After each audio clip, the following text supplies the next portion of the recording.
Welcome back to FSD TV. I'm your host, Mark Sonny, and we're so lucky to have Kim Bass back with us today, continuing the story of Pax. Let's find out what happened between Pax and Peter's father today. So, Kim, take it away. Hi, boys and girls. It's Mrs. Bass.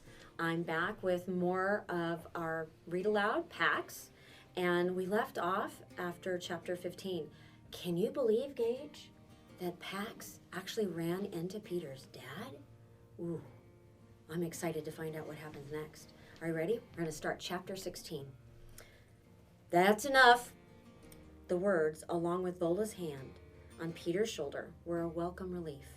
His foot throbbed. His shoulders ached, and his armpits were so chafed they were bleeding. 2 days of boot camp Vola, the secret name he'd christened the torture sessions in which he crouched uphill, dragged himself over stony ground on his elbows, and pitched mountains of hay balanced on one foot, had worn him out. He swung around to face the cabin, suddenly not even sure he could make it that far. But above the roof of the cabin, the hills were veiled with rain clouds. Night was coming. He thought of Pax, wet and cold. I could keep going. No, you'll undo the good if you push too fast. Peter nodded and took a step toward the cabin, but Vola shook her head. Not yet. She pointed to the barn. The third condition. The barn seemed impossibly far away. Peter looked back at the cabin.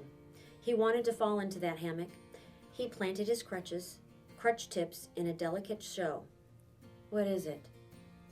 Nothing much. You're going to work with some puppets for me. Marionettes. That sound too hard? Marionettes? I don't get it. You know what they are. Sure. He pictured the only ones he'd seen up close, Punch and Judy characters with long chins and sharp noses at a street fair when he'd been a little kid. Dead-eyed and skeleton-y as starving rats. The puppeteer had jerked them across the stage in twitchy rushes that had left him with nightmares for weeks. What about them? Vola eyed him for a moment before answering. Another true piece of myself I recovered. I remembered that I'd made some marionettes for my little nieces when I was a teenager. I remembered how much I loved carving the wood. She pulled 2 scarves from her overalls and handed them over with a sigh. Wrap those hand grips. You're still hanging off the crutches. Take the weight on your palms, child. Spread it to your arms, even when you're just standing there. Vola's unexpected kindnesses undid Peter. 1 minute she'd be barking at him for a dozen pull-ups or shooting her fingers at his face, warning him not to get too close. It was comfortable that way, like home, but the next minute she'd rub her salve into his aching shoulders or sand the splinters off his crutches or drop her chores to fix him a mug of hot chocolate, and he realized how much care she was putting into making him strong and mobile, and he felt guilty. He felt guilty now, winding the soft cloth around the hand grips, so he told her what he figured she wanted to hear. Your nieces must have been really happy to get such great presents. But he doubted it. Those nieces of hers had probably stuffed those ratty, skeleton-y, dead-eyed puppets right into the trash the first night they'd gotten them. No bad dreams. Vola shrugged, but Peter could tell she was secretly pleased by his words, and his guilt eased. He arranged his weight on his sore palms and followed her to the barn. In the doorway, he paused to draw in the cool air. It smelled of wood and hay and linseed oil and varnish. All good scents, Peter thought, separating them out, and really good together. He swung inside. Vola crossed to the opposite wall, the one draped in burlap. Peter hung back. That wall had unnerved him the first day. She pulled the material aside, and he nearly lost his balance, as though what he saw had hit him with a physical force. The puppets, marionettes, he could see now that they were marionettes hanging off the wall, were spookily realistic, and yet like nothing he'd ever seen. He stepped closer and found his voice. Their eyes. My grandmother's jewelry.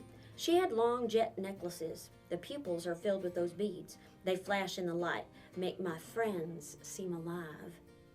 Peter fell silent again, and Vola didn't disturb him as he studied the creatures hanging in front of him. 5 were human, a king and a queen, a child, a pirate, a sailor, and a sorceress. The rest were animals. All the heads were wooden, nearly human size, and huge-eyed, but the bodies were of a wild variety of materials. A tortoise was shelled with a green and orange gourd. Pine cone bracts formed the serpent's scales, and feathers. Almost all the puppets wore an assortment of feathers, as hair or headdresses or cloaks or breeches. Looped neatly over pegs beside each marionette was an array of dowels and paddles, strung together with thin black cord. In the center of the wall hung what Peter guessed was the largest puppet, covered by a separate piece of cloth. Vola removed it, and he gasped. The great bird's wings were magnificent, probably a good 5 feet at full span. Hundreds of dark feathers gracefully overlapped each other in perfect rows, the tips painted red as if licked with fire. Vola lifted it from its perch and carried it over to Peter. Most of the others are head and shoulder puppets, but this one needs to fly. I jointed him at the elbow. When he soars, you can almost feel the wind. Go ahead, you can touch him. Peter reached out.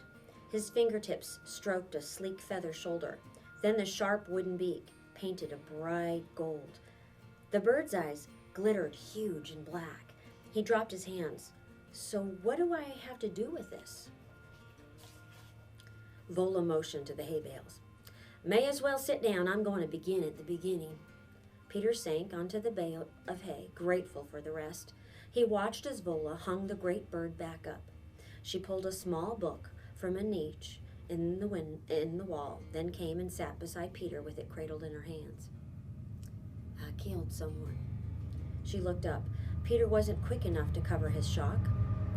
She heaved a sigh, thick with disgust. No matter what Doberman lines they feed you about learning trades and reaching your potential, you're there to kill people. Kill or be killed. That's the contract in war. That wasn't true. His father, for example. You won't be fighting, right? Peter had pressed. His father had laughed and said no, he'd be just doing pretty much what he did as a civilian, laying wires. Peter didn't bother correcting Vola, though, because the look on her face was so wrecked. You killed someone. I probably killed a lot of people, or at least contributed to their deaths, but this one I saw. After. I had to search his body. We were trained to look for weapons, anything we could use. I dropped to my knees. I had to touch him, looking for those weapons. I remember being shocked at the feel of him. I was a medic, but still I half expected him to be plastic, not real. The way they taught us to think of the enemy in our training. But of course he was. He was warm. It was cold out, and he was giving off warmth, as if his life was steaming out of him, and I was touching him without his permission. I'd murdered him. But what bothered me was that he had lost the right to say yes or no about what happened to him. You probably think that's crazy, don't you? Peter's mouth had gone dry.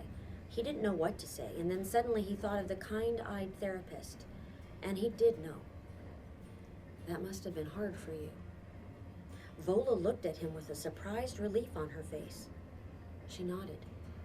Suddenly I was desperate to know who he was, where he'd come from, and what he cared about, who he loved, who loved him. His mouth was open as if he wanted to speak to me. I realized something then, that even though he was a man, even though he was a different race, even though he'd grown up in a different country, we might have had a lot of common, important things.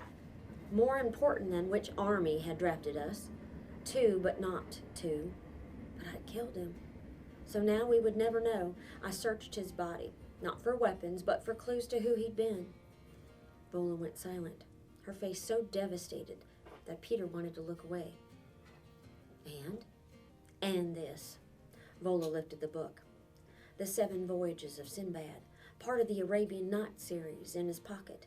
He carried it into war, so it had to have meant something, an old copy, so probably it had been his favorite as a boy. Sinbad was brave, so maybe he thought it brought him courage. Or maybe he just wanted to remember that once he'd been a little boy, and he read books and felt safe. A page was bookmarked, the story of how Sinbad escapes from the rock's nest. I figure that story helped him believe that one day he'd escape too and get back home. Vola got up.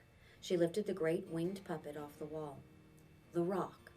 This bird could snatch up elephants in its talons. Look at it. She carried the bird back to Peter and turned its beak to his face. Its gaze was so fierce that Peter shrank back. What do I have to do with this? He asked again. That book was so important to that soldier that he carried it to war. I figured since I'd taken his life, I owed him something. I owed it to him to tell the story that meant so much to him. I carved all these puppets, and I've been telling the story of Sinbad escaping from the rock here in my barn for nearly 20 years. Vola handed the control apparatus to Peter. And now finally, I'm going to get to see what it looks like. And that ends our chapter.